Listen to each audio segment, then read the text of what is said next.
Assalamualaikum warahmatullahi wabarakatuh. Alhamdulillahi wa kafa, wassalatu wassalamu ala sayyidina Muhammadin al-Mustafa wa ala alihi wa sahbihi ahli sidqi wal wafa. Ashhadu an la ilaha illallah wahdahu la syarika lah, wa ashhadu anna sayyidana Muhammadan abduhu wa rasuluhu la nabiyya ba'dah. Allahumma fasalli wa sallim wa barik ala sayyidina Muhammadin wa ala alihi wa sahbihi ajma'in, amma ba'd. Hadratul Mukarram wal Mukhtaram yang sama-sama kita hormati, para alim, para tokoh masyarakat, para hujah, guru-guru kita, kepada segenap pengurus takmir, kepada seluruh jamaah, baik bapak-bapak, ibu-ibu, yang mohon maaf namanya tidak bisa disebutkan satu persatu, namun insya Allah tidak mengurangi rasa hormat dan ta'zim saya kepada bapak ibu semua. Alhamdulillah, pada kesempatan hari ini kita masuk di pekan pertama bulan Agustus, dan mohon maaf saya belum sempat membuat slide untuk tema yang akan saya sampaikan pada kesempatan hari ini, karena sebelumnya dapat amanah di tanggal 22 Agustus saya tadinya pengen membahas tentang memaknai kemerdekaan. Qadarullah, kemarin selesai olahraga tenis meja jam 11 Ustadz Jalu nge-WA gitu, dan alhamdulillah saya ada buku yang ini udah 10 tahun lebih lamanya. Qadarullah, dulu ketika saya kuliah di Fakultas Dakwah di UIN Jakarta, saya pernah ikut pelatihan retorika dakwah. Itu langsung diajar oleh Ustadz Imam Wahyudi. Dia adalah murid langsung dari Kiai Haji Zainuddin MZ. Dan ini selalu saya jadikan referensi ketika ada ngisi kajian atau khutbah Jumat yang sifatnya dadakan. Ya. Jadi saya ini alhamdulillah bukunya masih ada. Dan seketika itu saya langsung berpikir tema tentang menjadi benar bukan hanya sekedar tahu kebenaran. Karena di zaman sekarang ini, di era AI, untuk mengetahui kebenaran itu mudah. Tapi untuk menjadi benar ini luar biasa. Banyak sekali godaan, banyak sekali gangguan, banyak sekali hal-hal yang memang harus kita kuatkan. Karena benar dan tahu kebenaran ini adalah dua hal yang berbeda. Kalau misalkan kita tanya, orang tahu tentang sholat, tahu bacaan sholat, tahu, tetapi kenapa dia tidak mau melaksanakan sholat? Ataukah misalkan dia belajar ngaji, bisa ngaji, tapi kenapa dia tidak mau belajar Al-Quran? Jauh lebih itu, banyak juga orang yang dia belajar tentang hukum, dia belajar tentang tatanan kenegaraan, dia belajar tentang politik, tapi mengapa aplikasi atau implementasi dari ilmu yang dia pelajari tidak berdampak pada kebaikan, tidak berdampak kepada kemaslahatan? Berarti ini adalah dua hal yang berbeda, antara tahu kebenaran dengan menjadi benar. Itu yang pertama. Kemudian yang kedua, saya rangkum di sini poin-poin yang ingin saya bahas pada kesempatan kali ini. Untuk bisa menjadi seorang yang benar, banyak sekali anjuran-anjuran yang diperintahkan. Ya, man dalla ala khair falahu fahuwa mithlu ajrin fa'ili. Barang siapa yang menyeru kepada sebuah kebenaran, maka baginya orang tersebut dia mendapatkan pahala dari apa yang dilakukan oleh orang yang kita ajak. Ballighu anni walau ayah, sampaikanlah walaupun satu ayat. Ud'u ila sabili birrahmah wal hikmah wal mau'idatul hasanah wajadilhum billati hiya ahsan. Ajaklah orang lain untuk melakukan kebaikan dengan apa? Dengan hikmah. Kemudian dengan apa? Dengan wajadilhum billati hiya ahsan, berdiskusi dalam kebaikan. Jadi cara kita untuk mengajak kebenaran pun di sini ada. Jadi nggak sembarangan. Salat bid'ah, oh kayak gitu. Udah kayak panitia akhirat kan, ngebitah-bitahin neraka, oh, gitu. Tapi di sini pun ada tatanannya, ada dakwahnya, ada caranya. Kemudian di lain sisi Allah Subhanahu wa taala juga berfirman, "Ya ayyuhalladzina amanu lima taqulu Allahi ma la taf'alun?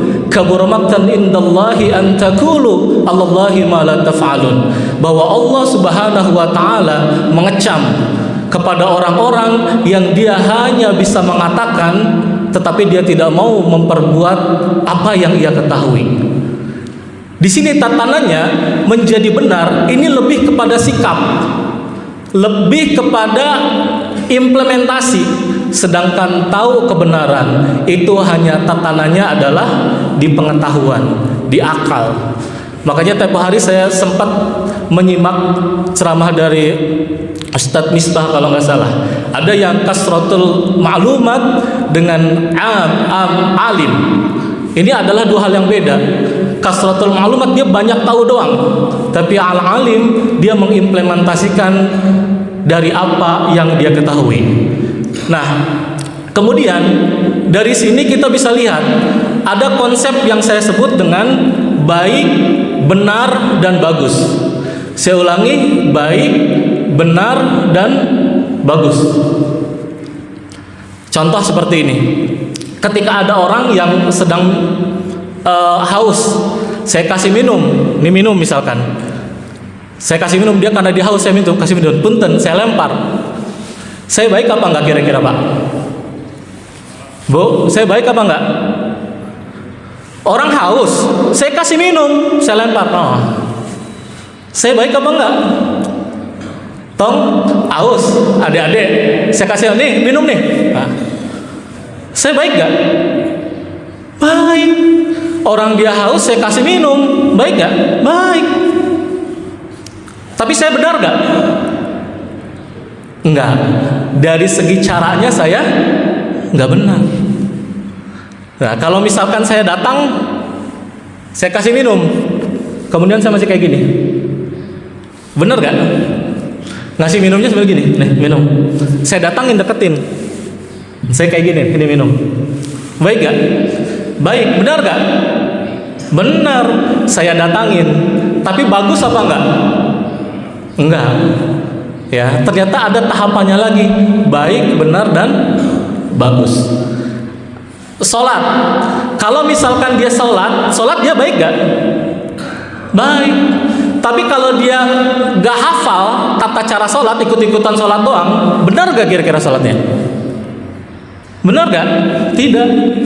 Dia sholat, dia tahu bacaannya, tapi setelah sholat dia tidak mengimplementasikan dari sholatnya. Kira-kira benar apa enggak? Bagus, benar apa enggak? Benar. Bagus apa enggak? Tidak. Jadi bagus ini lebih kepada implementasi, lebih kepada akhlaknya. Ini yang disebut dengan bagus. Jadi baik, oke, baik, tapi tahapannya harus tingkatkan, ya. Baik, benar, dan bagus. Yang olahraga, kalau misalkan olahraga, misalkan pingpong atau yang senang badminton, olahraga, baik apa enggak? Baik. Tapi kalau olahraganya nggak tahu aturan, ngasal, ya, kira-kira gimana? Baik apa enggak? Baik, tapi nggak benar. Ya, kalau dia bisa konsisten, kemudian dia bisa sampai dapat juara, dia fokus. Nah, itu yang disebut dengan bagus, ya. Baik, benar, dan bagus.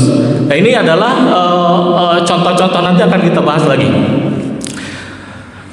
Nah, kemudian Allah Subhanahu wa taala berfirman, "Ya ayyuhalladzina amanu taqullaha wa kunu ma'as-shadiqin."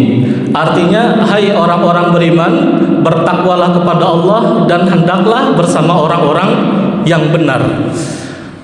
Nah, orang-orang yang benar itu orang-orang yang seperti apa? Nah, makanya kita berusaha pengen menjadi orang yang benar dan didekatkan dengan orang-orang yang benar. Karena nanti di akhirat nanti kita ini akan dipanggil dengan orang-orang yang terdekat dalam diri kita. Makanya ada surah yang selalu berulang-ulang kita baca, dalam sehari bisa 17 kali, yaitu adalah surat Al-Fatihah. Alhamdulillahi rabbil alamin arrahmanir rahim maliki yaumiddin iyyaka na'budu wa iyyaka nasta'in ihdinas siratal mustaqim tunjukilah kami jalan yang lurus. Uniknya gini, ketika alhamdulillahirabbil alamin, tujuan kita sama. Segala puji bagi Allah, Allah Tuhan semesta alam. Ar-Rahmanir Rahim sama. Allah Maha Pengasih, Allah Maha Penyayang. Termasuk iyyaka na'budu wa iyyaka nasta'in. Hanya kepadamu lah kami memohon dan hanya kepada dalam-Mu lah kami melakukannya. Beda dengan ihdinas siratal mustaqim, tunjukilah kami jalan yang lurus. Ini setiap orang, setiap person ini beda-beda. Kalau yang polisi, ya Allah jadikanlah saya polisi yang baik. Kalau dia seorang ustadz, ya Allah jadikanlah saya ustadz yang baik. Kalau dia seorang pejabat, ya Allah jadikanlah pejabat yang baik. Dia seorang dosen, jadikanlah dosen yang baik. Dia seorang pengusaha, ya Allah jadikanlah pengusaha yang baik. Intinya cuma satu. Kenapa orang yang satu mau melakukan, yang satu hanya sekedar tahu? Cuma satu jawabannya, yaitu hidayah. Cuma hidayah jawabannya, tidak ada yang lain.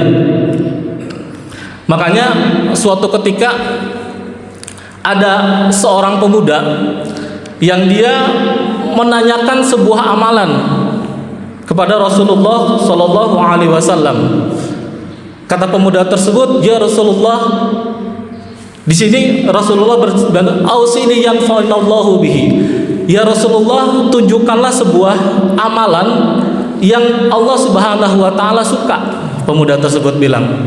Nah, karena pemuda tersebut pada saat itu dia pengen mencari keridhaan Allah, mencari apa yang Allah suka. Apa kata Rasulullah? Aksaru zikrul maut yusalliku 'anid dunya. Perbanyaklah mengingat mati, karena dengan mengingat mati yusalliku 'anid dunya, kita akan terhindar dari kelelahan yang ada di dunia. Nah, mengingat mati bukan berarti kita melepas dari aktivitas kehidupan yang sifatnya duniawi.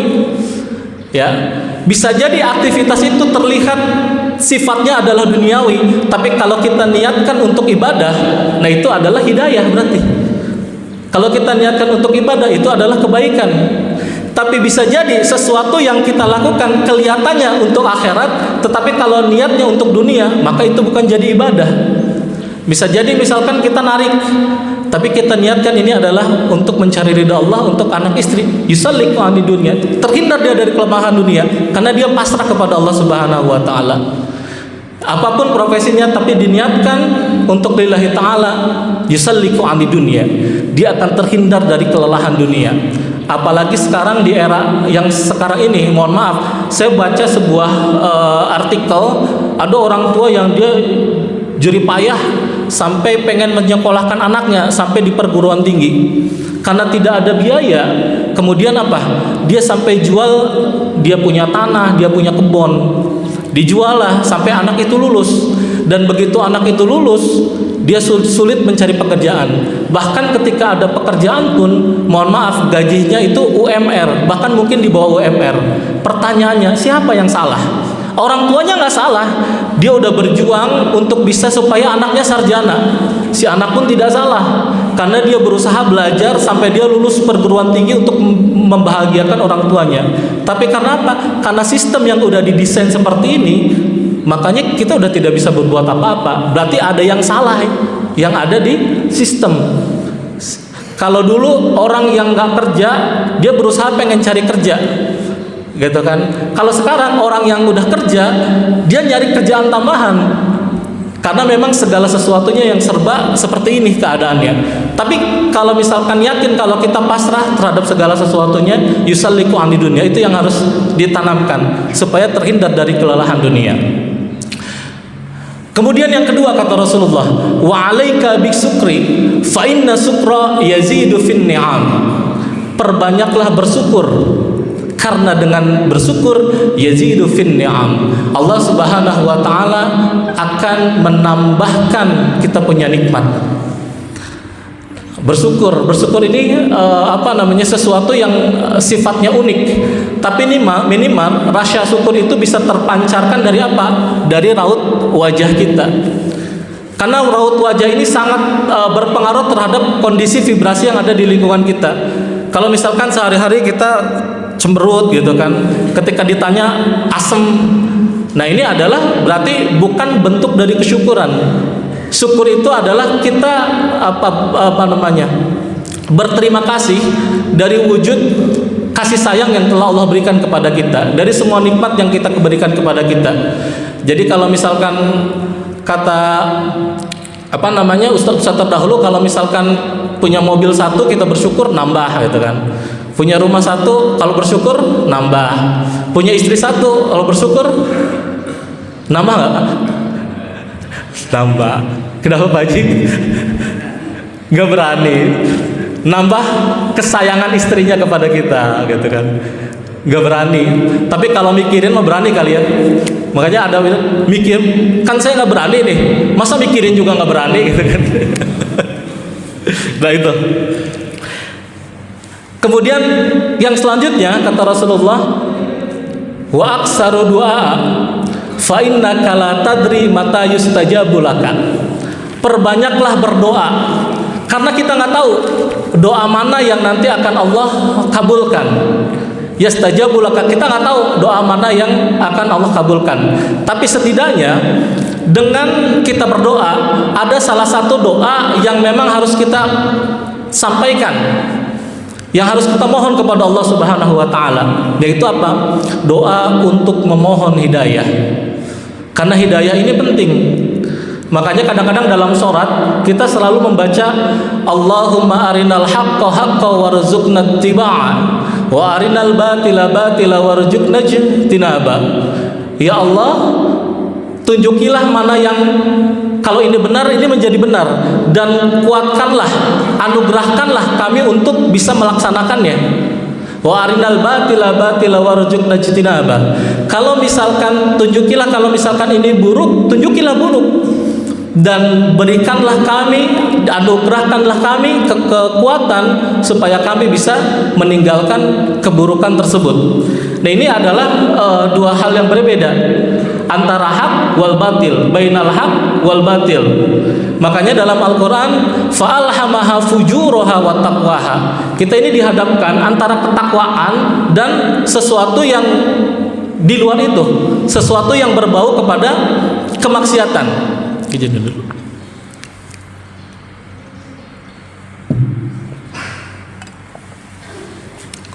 Fujuraha wa taqwaha, antara ketakwaan kemudian fujur. Ini saling naik turun.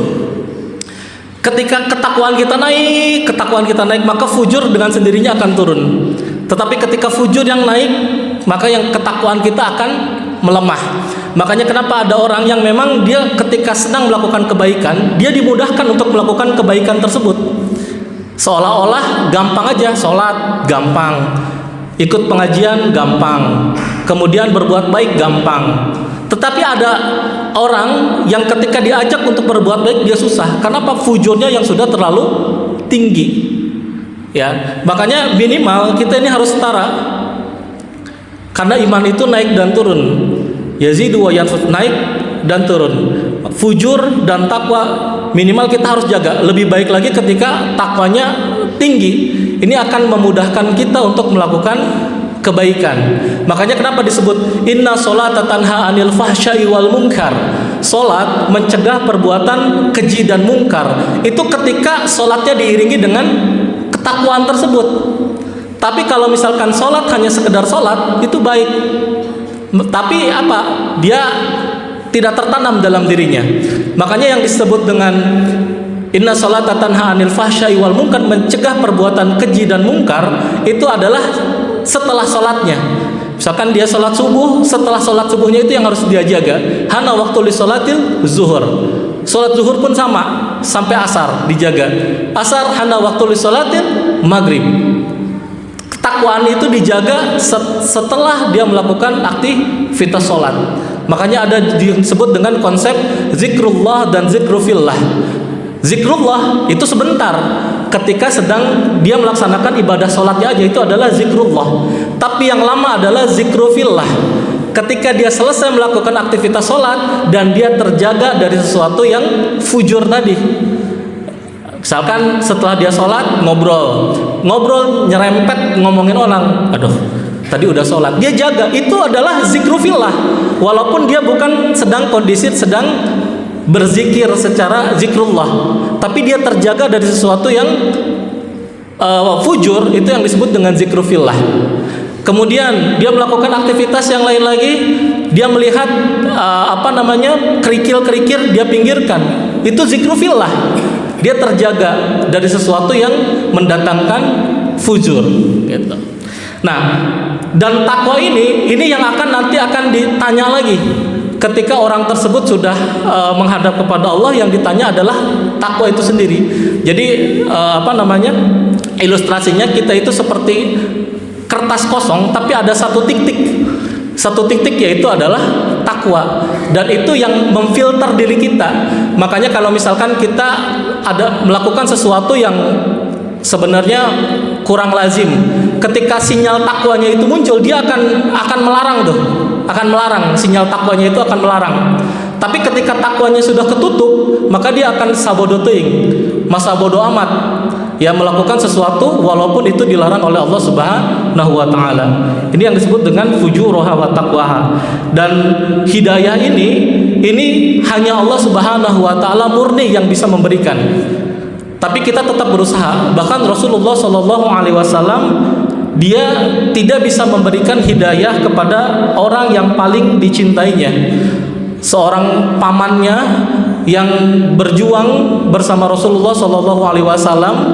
Tapi Rasulullah di akhir hayatnya, Rasulullah Shallallahu alaihi wasallam tidak bisa memberikan hidayah kepada pamannya. Nah, mungkin hidayah ini juga bisa tersekat karena ada sesuatu yang tujuannya bukan kepada Allah. Karena kayak Abu Thalib, ya, mungkin salah satunya adalah dia sebagai pemimpin Bani Hashim, sehingga dia menjaga tradisi itu. Kemudian dia khawatir dengan status kehormatannya. Kemudian juga kecintaan kepada tradisi leluhurnya. Ini bisa jadi menjadikan seseorang dia tidak menjemput hidayah dari Allah Subhanahu wa taala. Termasuk kecintaan kepada tradisi leluhur, ya. Jadi kayak pakaian udeng-udeng, kemudian jubah. Nah, ini sebenarnya tradisi Arab gitu. Jadi di sini kita jangan tertipu dengan tampilan, ya, tertipu dengan mengatasnamakan tampilan udeng-udeng dan lain sebagainya. Kalau misalkan udeng-udeng itu adalah budaya Islam, Abu Jahal pun memakai udeng-udeng, Abu Lahab pun memakai udeng-udeng, ya. Tapi ini adalah budaya alam. Nah, kita sebagai orang Indonesia, maka kita juga harus cinta kepada budaya Indonesia. Nah, budaya Indonesia itu apa yang kita pakai? Ya, batik. Nah, itu adalah budaya Indonesia, ya, budaya Indonesia. Makanya yang ditonjolkan tadi ini adalah kecintaannya. Ya, kenapa Rasulullah bangga ketika memakai gamis, ya, memakai jubah? Nah, karena itu adalah salah satu bentuk kecintaan Rasulullah Shallallahu alaihi wasallam terhadap budaya leluhurnya. Nah, kemudian dalam Al-Quran ada yang disebut dengan thayyib, ada yang disebut dengan khair, baik itu benar, ada yang disebut dengan soleh, ada yang disebut dengan ihsan. Nah, ini adalah dua hal yang berbeda. Nah, minimal saya sedikit mengutip dari penjelasan yang disampaikan oleh Ustadz Adi Hidayat. Kenapa orang berdoanya, ya Allah, jadikanlah anak menjadi anak yang soleh, bukan yang khair atau bukan yang thayyib. Nah, kalau thayyib ini adalah bagus dari segi fisik. Makanya kalau misalkan kita makan makanan yang enak secara fisik terlihat thayyib misalkan. Kalau enggak kita melihat seseorang yang cantik atau tampan thayyib. Tapi kalau khair ini lebih kepada sifatnya. Orang yang thayyib belum tentu khair. Khair juga belum tentu thayyib gitu. Khair lebih kepada sifat. Tapi kalau soleh ini adalah perpaduan dari keduanya, antara khair dan thayyib. Nah, ketika sudah memiliki thayyib, khair, nah itu disebut dengan soleh. Nah, tapi soleh juga belum tentu berilmu. Nah, makanya kita harus bekali dengan ilmu. Ya, berbekali dengan ilmu. Itu yang disebut dengan ulama nantinya. Al-ulama'u warasatul anbiya. Ulama adalah penerus para nabi. Nah, di kita ini sosok ulama ini beda-beda panggilannya. Ada yang dipanggilnya ustad. Ustad ini mungkin yang hanya mengajar tentang keilmuan agama. Kemudian ada yang disebut dengan kiai. Kamalun ilmi wal adab wal imamah. Sempurnanya ilmu dan dia memiliki adab, wal imamah, dan dia bisa memimpin. Makanya kiai itu tulisannya sebenarnya bukan KYAI. Kalau kiai yang seperti itu apa namanya? Al-Mukarram ya, orang yang dihormati kalau di Jawa. Tapi KIAI ya, kiai. Kemudian ada yang disebut dengan syekh. Ya, ada yang disebut dengan habib dan lain sebagainya. Ini panggilan-panggilan. Tapi bagaimana kita bisa mencirikan terhadap sosok-sosok atau figur yang bisa kita jadikan panutan? Innama yakhshallaha min ibadihil ulama. Sesungguhnya para ulama dia memiliki ketakutan terhadap Allah Subhanahu wa taala. Jadi ketika kita mendengarkan sebuah kebenaran tapi kita nggak melihat sosok dari pribadi yang menyampaikan, itu takut kepada Allah Subhanahu wa taala, berarti di sini yang dijadikan tanda tanya gitu. Ataupun sebaliknya, walaupun dia nggak secara status sosial nggak dipandang, tapi kalau misalkan dia memiliki kedekatan dan ketakutan kepada Allah Subhanahu wa taala, itu yang bisa kita jadikan sebagai motivasi. Ya, tadi wajadilhum bil hikmah wajadilhum billati hiya ahsan. Dia bisa menjelaskan, dia bisa melakukan dengan hikmah. Kadang-kadang hidayah itu nggak selalu melulu kita dapatkan dari ucapan oleh orang yang berbicara, tapi bisa jadi hidayah itu kita bisa dapatkan dari perilaku, kemudian bisa kita dapatkan dari hal-hal yang lain, atau kita bisa mengambil ibroh dari sebuah kejadian.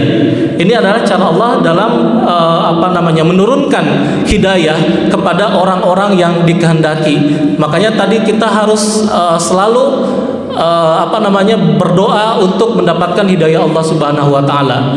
Artinya tidak cukup hanya sebatas di pengetahuan, tapi lebih kepada bagaimana sikap dan implementasi kita terhadap sesuatu yang kita yakini itu merupakan sebuah kebenaran.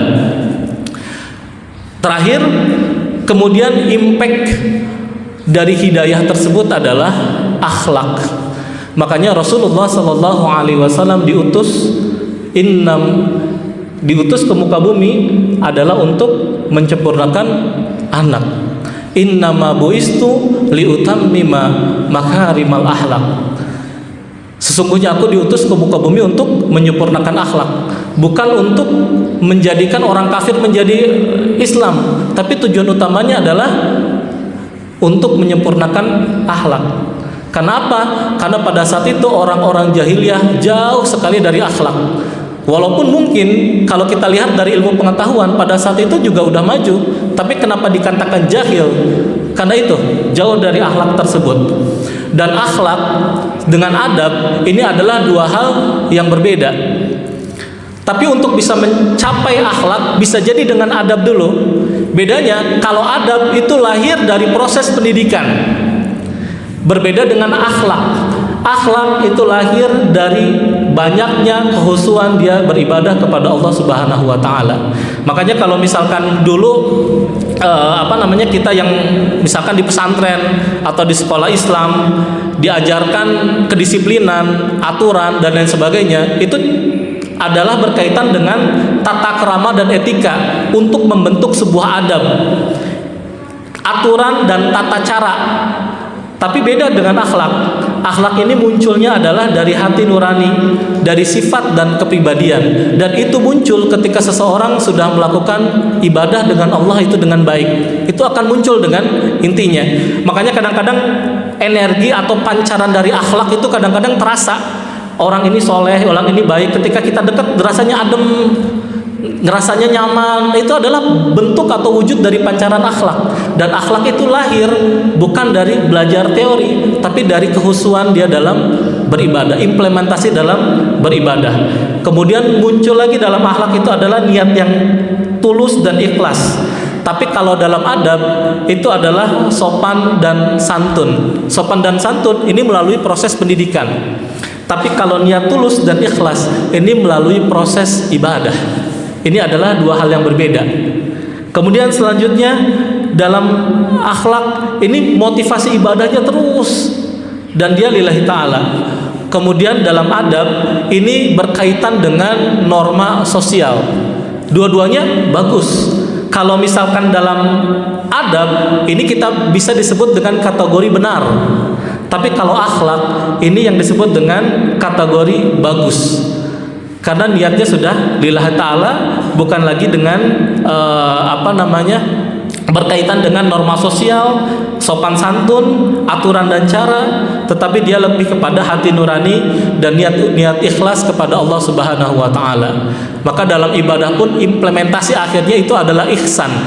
Dia melakukan, mengimplementasikan dari wujud atau ritual ibadah yang dia lakukan. Kemudian dalam sepanjang hari kita ini menanam benih. Segala sesuatu yang kita masukkan ini akan berimpact dalam perjalanan hidup kita. Baik itu sesuatu yang baik, maka walaupun dan sesuatu itu yang buruk, ini semuanya akan memberikan impact dalam cara kita dalam memandang hidup kita. Makanya life is the matter of choice. Kehidupan ini adalah sebuah pilihan.